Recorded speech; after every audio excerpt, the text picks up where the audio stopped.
That's what we're talking about. Who is making his triumphant return to NBA Today alongside Kendrick Perkins and Brian Windhorst. I'm Malika Andrews-Rich. It is good to have you back. You know what? It is so good to see you. Well, don't worry. We had a trophy modeled right after you, right here on set with us. What do you say? Since we're here in Oklahoma City, Richard, and you look so comfortable, should we get to what happened last night? Oh, let's get to it. Let's get to it. If you ain't see it. Game 1 in Paycom Center. We're going to take you there right now. Anthony Edwards, he brought his own speakers out for warm-ups, trying to set the vibe, set the tone. I don't think the Thunder liked it. I'm going to be honest with you. Yeah. The vibes were immaculate. In the first quarter here, Shai Gilgeous-Alexander drives, draws the foul. After the play, Ant threw the ball at SGA, so he was issued a technical for that. On the Thunder side, SGA, he struggled a little bit to start in this game, Brian. He had 11 points at the half, but 7 of them came at the line. Yeah, when he struggled a little bit, he knows what to do. He got to the line, and that's frankly why Ant threw the ball at him. He was a little annoyed by that, too. Well, luckily he had some help, because while that was happening, Richard, something else was. Here's the Thunder defense, keeping OKC in this game. No, it was impressive. Again, coming off of playing against Jokic, he's always handling that ball in the center of the floor. And look, the minute you turn your back, someone is flying at you. And then once again here, watch Chet Holmgren. He's able to poke the ball away to Williams, going to the other side. OKC scored 31 points of 19 Wolves turnovers in Game 1. Perk, you were saying at halftime that the Thunder should feel pretty good, in part because SGA had yet to get going. Well, in the third quarter, he did just that. Absolutely. And guess what? Getting to his mid-range jump shot. That's what he does best, getting downhill. Look, another midi. Who said this is a three-point shooting league? SGA had 12 points in the third to lead the way for the Thunder. Analytics. In the fourth, some others would step up as well, though. Oh, little 360 joint? Rudy Gobert wasn't on the floor in the fourth quarter here, Brian. It was a huge moment for Chet Holmgren, and he stood on business. They went here small and played him off the court. Is our electric moment brought to you by Hyundai. SGA drawing that contact that Chris Finch knew he would do this. He warned his team with the circus shot and gets it to fall. We're going to pick this one up now with under 4 minutes left to go. This is just the icing on the cake for OKC. Cason Wallace lobs it to Williams, the two-handed finish. Despite trailing in the first half, Kendrick Perkins, he was right. OKC rolls in this one. Here's SGA not overreacting after one win. Oh, adorable. It's a series, you know. It's best of 7, not first to 1, and we know that. So good start. We want to win every game we play. It's a good start, but a lot more work to do. I thought it was great mental toughness, and I thought it started in the first half, like I said. You know, to play that poorly offensively and to not get knocked out was huge. You know, we lost the rounds, but we didn't get knocked out. Got knocked down, but he got up again. Shai Gilgeous-Alexander, he scored 20 of his 31 points in the second half after going 2 of 13 from the field in the first half. Those 11 missed shots, by the way, they're tied for his most in any half this season, regular season and playoffs. But then, of course, as we just saw, he turned it around. Richard, you were literally on the floor last night calling this game. You saw it up close. What was your biggest takeaway from Game 1? Ooh. There was a lot there, but Shai was outstanding. Yep. Again, it's the management of the game that you see from Shai that's so impressive. He's always playing at a certain pace, and his teammates play around there. Their defense is so amazing. They go from that Game 7 against Jokic, and then the next thing you know, they're right back at it playing. The first quarter is always a little clunky in Game 1s, but after that, they slowly started building. They just wore the Minnesota Timberwolves down. What did they find in the second half, do you think, Perk? I mean, what do you want me? Where to begin? But here's where you want me to start. I mean, think about their depth, right? That's what they found. They found their depth and their trust, right? SGA is gonna be SGA. Isaiah Joe, he didn't even play in Game 6 and Game 7. He comes in, he provides good minutes. Kenrich Williams. Yeah, yes. Exactly. So it's like they can just hit you in so many areas. You don't know if they're going to hit you with a body shot, an uppercut. Like the personnel, you can't adjust for this Oklahoma City Thunder team. You can't really prepare for their defense. I know that you can review film. Yep. I know that you can go through it in practice until you feel what they do, until you see how they don't come over, how they don't die on screens. And the way they get those active hands, they create those turnovers. Guys, in the last 2 games, so we're talking about Game 7 and Game 1, 2 very high-leverage, important games where the other team is focused so much on the outcome of the game. They have 51 more points off turnovers in those 2 games. 51. That is an unbelievable statistic. Well, for me, it's like we talked about this. In Game 7, they had 7 different players that they forced to 2 or more turnovers for the Denver Nuggets. 7 players had 2 or more turnovers. And so it's not just one guy. It's not your primary ball handler. It's not your best player. Everyone on your team is under immense amount of pressure from everyone on the floor. And that is hard to overcome because it's not just like, oh, Jokic has to not turn over the ball or Anthony Edwards. No, everyone is turning over the ball, and they turn them into points as fast as I've seen in a long time. I can't hold it no more. Oh, God. Like, can we all agree that we're witnessing one of the greatest defensive teams in NBA history from top to bottom, right? We just saw Jokic, the best player in the world, a guy who has been dominating the league for the last 4 or 5 years, have 2 good games out of 7 games. They made him struggle. Anthony Edwards last night struggled.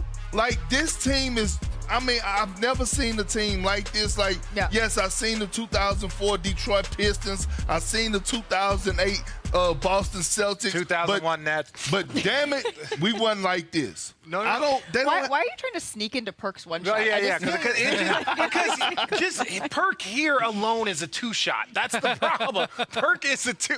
I'm sorry, that's Perk not funny. made a good point. Game 1 was a first for Anthony Edwards, Richard, Yes. and it's not the type of first that most people want here, especially if you're a Minnesota fan. Our stats gurus, they cooked this up. Ant had only 1 layup or dunk attempt in Game 1. That's his fewest in a playoff game in his career. And that lack of rim pressure, it led to his furthest average shot distance in any game of his career. So let's take a listen together to Anthony Edwards after the game. I definitely got to shoot more. I only took 13 shots, but I'll say probably just get off the ball a little more, play without the ball. I think that'll be the answer because playing on the ball, they just don't double and sit in the gaps all day. So got to go watch some film and pick it apart. We'll figure it out. Feel like was working.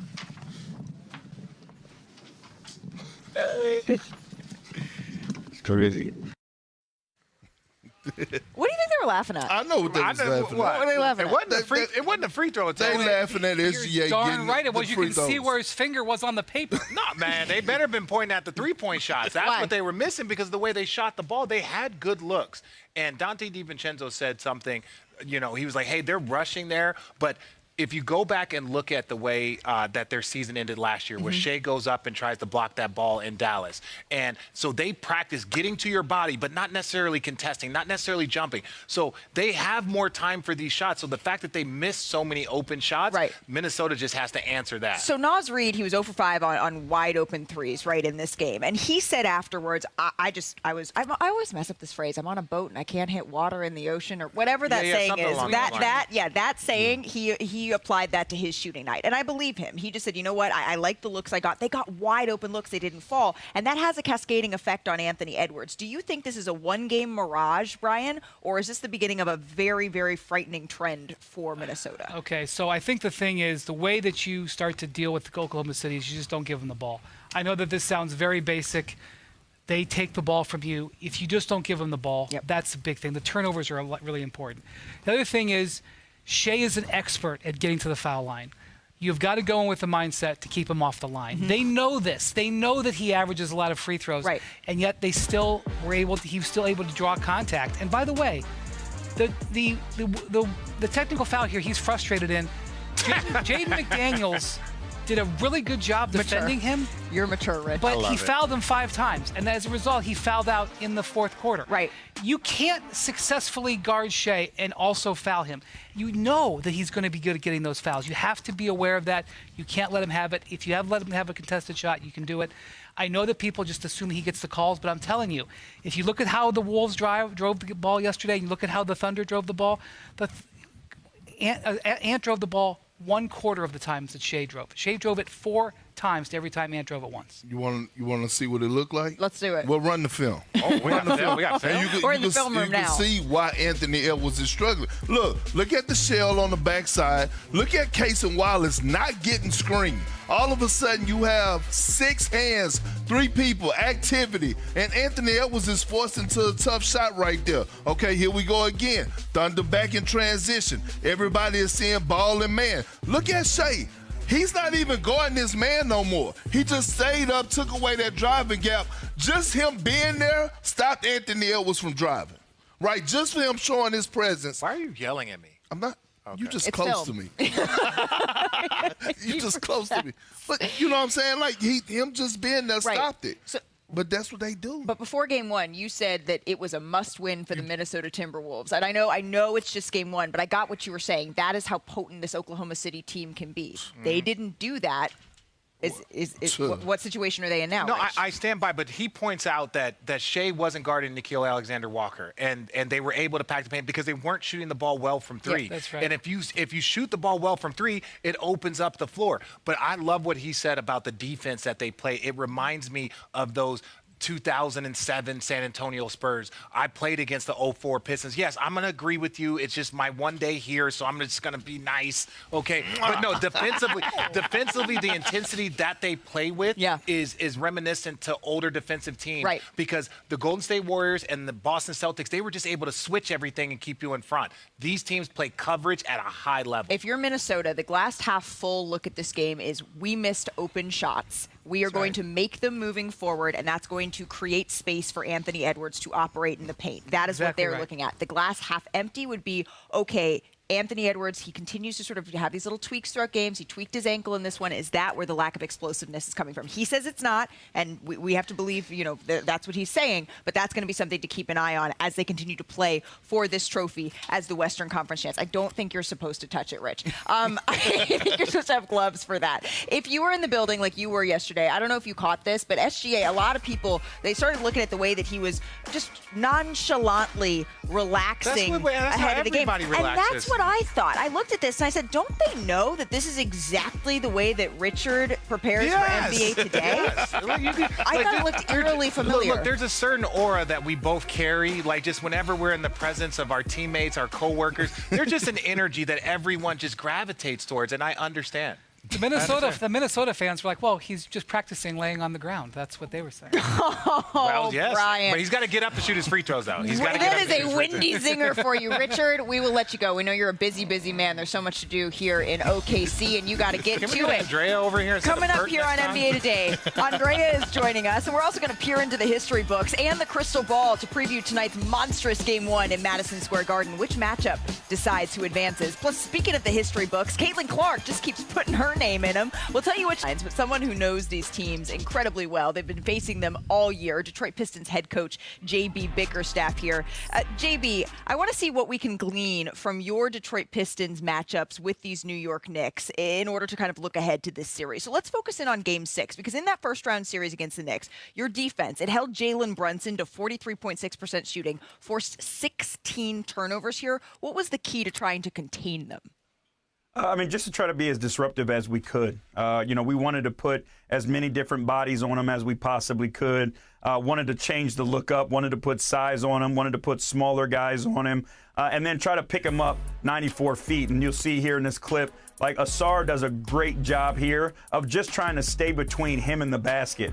Jalen Brunson is so good if you allow him to get his head and shoulders past you at creating space, creating leverage, and then finding a way to use his footwork to get a pump fake, get you off the ground, and then get foul pressure on you. But I thought our guys did a great job of making them earn everything, right? You want to try your best to keep them off the free throw line and make them take as many tough contested twos as you can. You also had a lot of success using a smaller player on Karl Anthony Towns when you put Tobias Harris on him. Why did that work so well, and how can that be applied to the Indiana Pacers?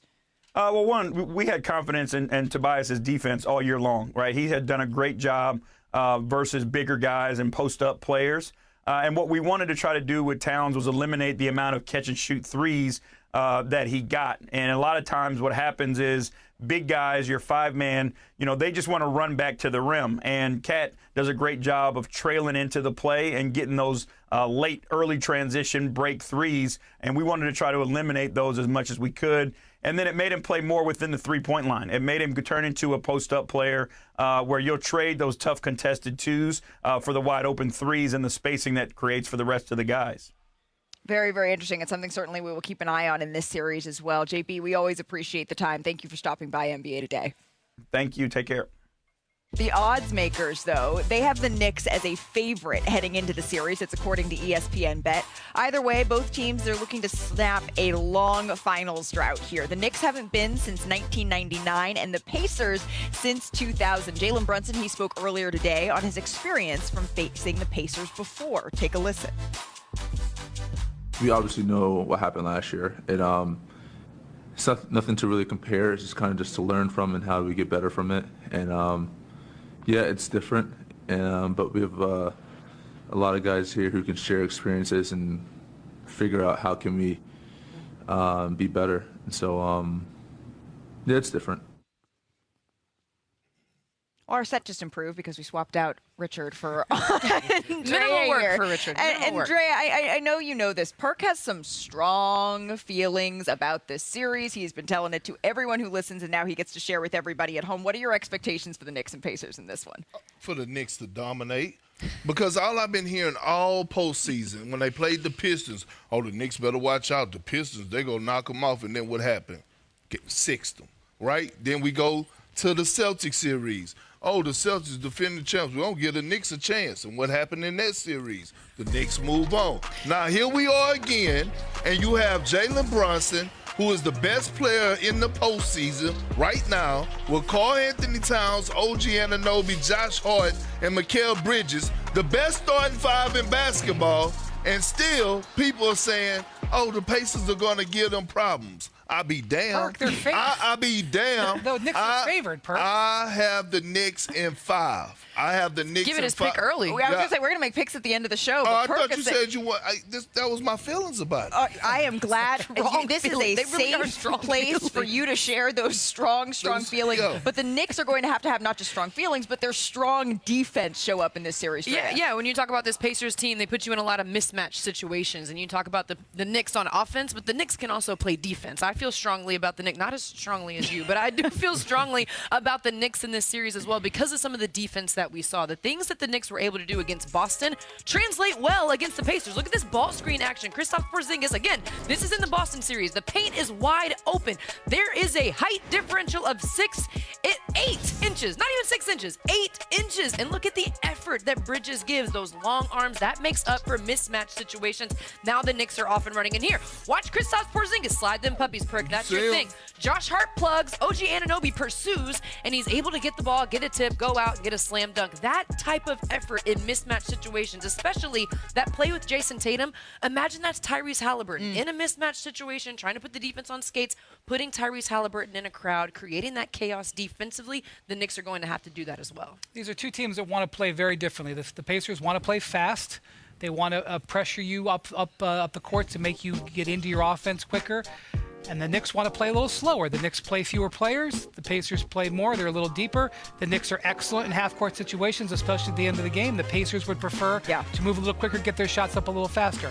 The team that gets to impose its will more often in the series probably is going to have an edge. And when Indiana presses high, do they give it? Do the Knicks give in to the Pacers' speed? Because that will behoove Indiana, and is certainly something to keep an eye on in this series. We got a jam-packed show as the conference finals roll on here. Coming up, the Wolves, they had the upper hand early, but the way that some people took it as, I think it's just going to be a fact. But he did struggle early in the first half here, Brian. He missed 11 shots, tied for his most in a half this season, but he turned it on in the second. Yeah, and he was able to get a lot more space in the second half. They went small, and it spread the floor for him, and he got to his mid-range. And then how about this highlight reel, Andrea? I mean, this is what we did a breakdown on the show yesterday. His ability to take contact, keep his eyes on the rim, and finish those plays. And then going ahead here in the fourth quarter, in transition, he falls to the ground. Someone behind us is excited about that and still flips it up for the and one. A 31-point effort for Gilgeous-Alexander in this one. Here's Mark Daigneault on SGA's performance after the game. He keeps himself in it. He's got a great emotional temperament. I've always marveled at that about him. He was 2 for 13, I think, at halftime or at one point in the game. And he just keeps himself in it. You know, he doesn't get emotional. He just plays the next play. I thought he was really in attack mode tonight. And to Mark's point, the Thunder had a rough start, but they turned it around in a big way, winning the game by 26. That's tied for the 4th largest win by a team who trailed at half. And on his debut of our Insight cast last night, Tim Legler, he broke down a major difference maker in Game 1. Let's take a look at one of many examples of Oklahoma City in their half-court defense and how difficult they make it for teams to operate. Look at the number of switches and communications that take place on this one possession. It's almost as if they're reading each other's minds. They never hang each other out to dry, and it always finishes with a contest and then a defensive rebound. So now let's put the headset on and take you into what this looks like on the court for Minnesota right now. As you're going to see the Timberwolves trying to execute their half-court offense, look at the number of switches that take place. There's the first one. Shai jumps out. Great job picking up the ball as he comes off that curl. All sets of eyes on the principal ball handler. Here again, great read to jump out to the corner, and then an automatic switch by Caruso on that dribble penetration. Here's the only mistake they make. Caruso takes a bad angle. They actually get beat baseline and still look at the backside. Chet Holmgren comes over to make a play. You've got the weak side big pinching down on Gobert to take away the lob threat, but then still is able to get out to the corner for the closeout and contest when this pass is made for the corner three. So Oklahoma City almost perfect on this possession, and even when they aren't, their effort and their determination to make a play allows them to get a stop. Look, this was a big theme in the second half of game one, so now the adjustments come from Minnesota. You've got to get better balance in your offense and figure out a way to attack them inside the three-point line. I gotta say, Legs, they nailed your hair in cartoon Legler land. If you want, though, to hear more in-depth analysis from Tim Legler, one of the best in the business, he'll be on the Insight Cast again for Game 2 on ESPN News tomorrow with our traditional broadcast on ESPN at 8:30 Eastern right here in Oklahoma City. NBA Countdown will start things off at 7:30. We'll be back on the floor. But tonight, we have a game one between the Pacers and the Knicks at Madison Square Garden. The rivalry between Indiana and New York was reignited during last year's 7-game series, and it carried through the summer with Tyrese Halliburton and Jalen Brunson going at it in the ring at WWE. Oh, no, not the chair. Not the chair. Don't you do it. Not the chair. I need to see the whole thing. I need to see the whole thing. These teams, Andrea, well, we know you're a boxer. They bring the same energy. Can't you attest to this? Yes. For their brawls on the hardwood? Yep, So we thought agreed. we'd relive it. Some best moments, a little top of the top, brought to you by Navy Federal Credit Union. This is 5. Roy Hibbert blocking Carmelo Anthony's dunk in the 2013 I East was there. Semis. I figured you were, Brian. It's a great, great play. Wendy is such a flex. Every play we show, he's like, I was in the building. I was in the building. He was. How about number Won 4, every game. Brian? We're going to go back a little farther. 1993. I was not there. Eastern Conference Finals first round. You know this one, Perk. John Starks. He makes the fast break block on George McLeod's layup. Look like something. You know what I mean? Wrist Clean. twisted all the way backwards for that. Absolutely. We're sticking in the 90s, Brian. What about this one? 94, Eastern Conference Finals. Patrick Ewing. He saves the day with the putback dunk to help win the series in 7 games. Brooke, you put away a couple of those, little putback. That was like little bunny, little fingertips. You know what I'm saying? Little fingertips on the rim. Easy. At number 2, it's the 1999 Eastern Conference Finals. Larry Johnson, he gets fouled and then makes the three-pointer. Iconic. It helped him take for the lead sure. in the win. Wow. That's Tibbs. number 2. Tibbs. If that's Look at number Tibbs. 2, Tibbs. Wow.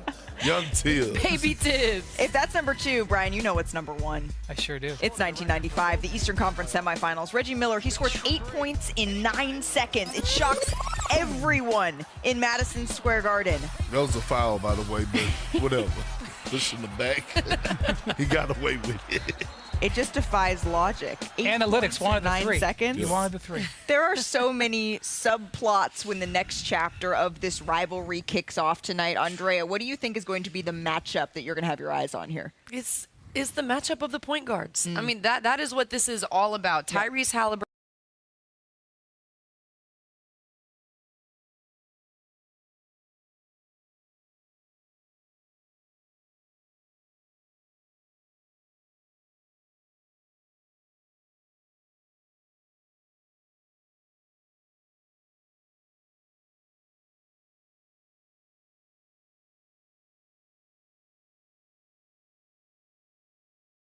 Roll the pace, push the pace. The point guard matchup is huge for this one. No, Halliburton is ignitable offensively, but his biggest contribute to their offense is the speed at which he gets it. He is the guy who gets them going past the heads, and then obviously he's not afraid of taking the clutch shot. I'm going with the big fellas, Turner and Towns. Like, that's the matchup I'm looking at.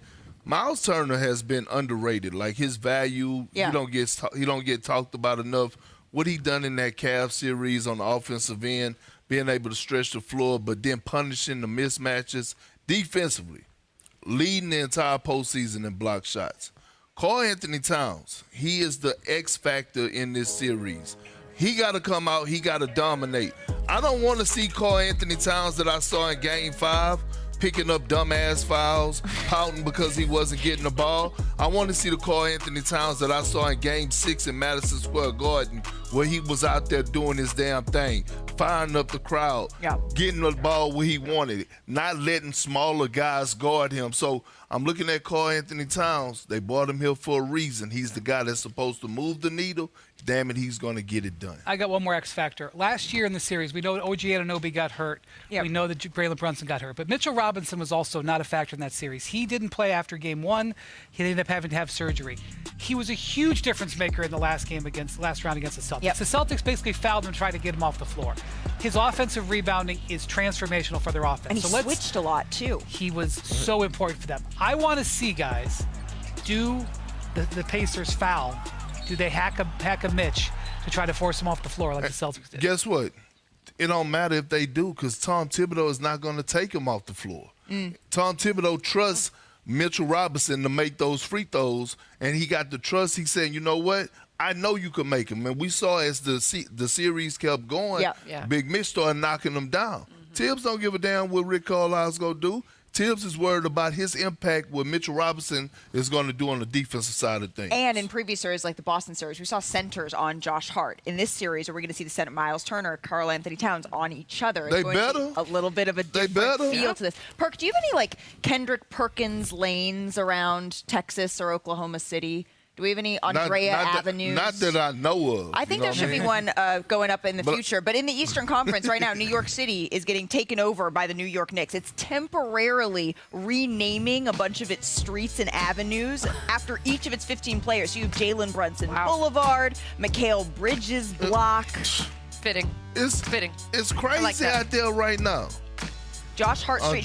Do you think that Tibbs has like a Tibbs cul-de-sac? He don't want Tibbs don't want that, but the fact that they had to call the National Guard, that tells you. Deep range with some contact. That might be her favorite spot on the floor. She's broken records on that spot on a different court. And hyping the Fever crowd as she goes down here, up to 27 points on the night. But Brittany Griner, what a game for her. 21 points, 8 rebounds, 2 assists. Nice job, deep seal, eyes find the rim, turn, finish. That's too easy for Brittany Griner. The Fever trail by 9 here. Kelsey Mitchell sidesteps, knocks down the triple. Smooth, lefty, all-star, keeps that same poise the entire game. She's so unbothered. And this pocket pass, the connection between Aaliyah Boston and Caitlin Clark was one of the best last season. It carries through to this season. 11 assists now as the Fever are still down in this one. So Mitchell, fast. tough layup over Griner, too. To her strong left hand, she has so much speed. And this Ryan Howard here getting into the paint. Ryan Howard took 13 threes, but here with the game on the line, draws the foul, sinks the free throws. Makes the free throws. Walk us through what you think of this possession. Final chance here. I don't think much of it. Great block by Nia Coffey, but I was so surprised that the ball didn't get back into Caitlin Clark's hands. Caitlin Clark, Kelsey Mitchell. There were multiple other options with 8 seconds left. Thought it was an interesting choice by the Indiana Fever. I didn't agree with it. So the Dream, they win 91-90. They'll face the Fever again on Thursday. But Caitlin Clark continues to make history in her young career now. Andrea claiming another record. She has the most games of 25 points and 10 assists in WNBA history with 6. And it only took 42 career games to reach that milestone. She has more weapons around her this season to continue to find and get those assists. She's obviously an electric scorer, but the way that she finds her teammates is my favorite part of her game. This number is going to continue to grow at a very fast level. Let's stick in the W here before we bounce here, because check out this moment from the Aces Sun game. Connecticut rookie Sanaya Rivers, she made her debut last night, putting up 11 points off the bench. Rivers had been away from the team after her mother died unexpectedly in April, and just 2 weeks after hearing her name called at the WNBA draft as well. Rivers spoke on the emotional moment last night. Take a listen. I needed this, Crass. I appreciate it. But no, they've done so much for me on and off the court. I wasn't with them for like 2 weeks, and Tina alone checking in on me every day. Losing my mom has been the toughest thing I've ever faced in my life. And I'm playing for her. I came out here to play for her, and I know she's looking over me and protecting me in a different way. This night meant the world to me because this is what she wanted for me. I never thought I'd be here. I wish she was here to see it. A moment that's clearly bigger than basketball here. Amazing Sanaa. Really We're sending her story. so much love. Absolutely. Yeah. Our next WNBA game on ESPN, it'll feature Paige Beckers and the Wings taking on Nneka Ogwumike and the Storm. That's on Tuesday, June 3rd. Coverage tips at WNBA Countdown. So we're live here in Oklahoma City as the Thunder. They took game 1 last night, but as we're here for the conference finals, we're just under a month away from the NBA draft. Man, time is flying, and back in Los Angeles, pro days. They're being held at the Lakers practice facility with the Clutch Group. GMs Daryl Morey, Mike Dunleavy, Sean Marks, Rob Pelinka, Nico Harrison, even Pat Riley were in attendance. Also Anthony Davis back in the Lakers practice facility to watch the prospective top picks in June's draft for these workouts. So here's a look at the latest mock draft. We know Cooper Flagg is at the top, but the intrigue, it really starts at picks 2 and 3 here. But too many, all eyes really there on Wednesday here as the actual pro day with Clutch Sports gets underway. So we're now welcoming in our draft expert, Jonathan Gavoni. Jonathan, you've been watching these players in person at these pro days. What's your biggest takeaway? Malika, as we know on NBA Today, the intrigue off the court is often just as interesting as what happens on the court. And I thought it was fascinating to see Pat Riley sitting there front and center with Adam Simon. Jeff Peterson cozying up with Daryl Morey. They have the 3 and 4 picks. They were talking for quite some time. What were they chatting about? Nico Harrison shows up fashionably late with a big smile on his face, walks right by Rob Pelinka, gives him a little handshake and keeps moving, talking with Jason Kidd and Anthony Davis and Derek Lively. But on the court, there was some really interesting stuff too. Kaman Malawach, 7'2", just to see the way that he moves, the way that he can shoot the ball, his skill level, how much he's improved. And then also Chinese big man Hansen Yang. Not a lot of NBA executives have been able to get out to China to watch him. So to see him, with those gigantic mitts of his, dunking the ball, shooting threes, a guy like that can really help himself in this type of setting.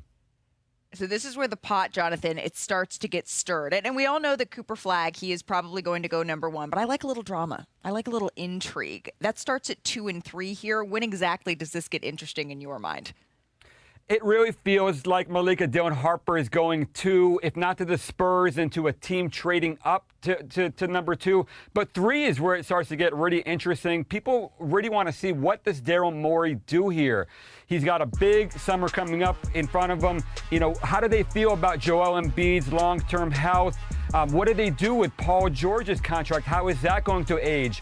Do they make a trade? They're really starting to signal to teams around the league that they're comfortable sitting there at 3, picking a talent and building around that guy long term. Is it going to be Ace Bailey, or do they look at VJ Edgecombe? Do they look at Trey Johnson? Do they look at Jeremiah Fears, Kaman Malawach? It's a long list of players vying for that spot.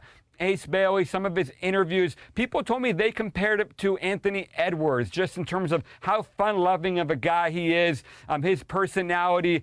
Not everybody loved that, to be honest with you. And so there's room here for a guy like VJ Edgecombe, who is way more polished, a little bit more buttoned up, to come up and maybe take that spot from him. The workouts, the intel, the interviews are going to play a big part in how it all plays out, Malika. Jonathan, thank you so very much. The intrigue, it continues to build as we head towards the NBA draft here in June. Jonathan, thank you so much. We always appreciate a little bit of your time here. Now, the 76ers, they have $167 million in salary committed next season, but they have lots of options to fill out their roster. The only problem is 143 of that $167 million are committed to just 3 players here: Joel Embiid, Tyrese Maxey, and Paul George.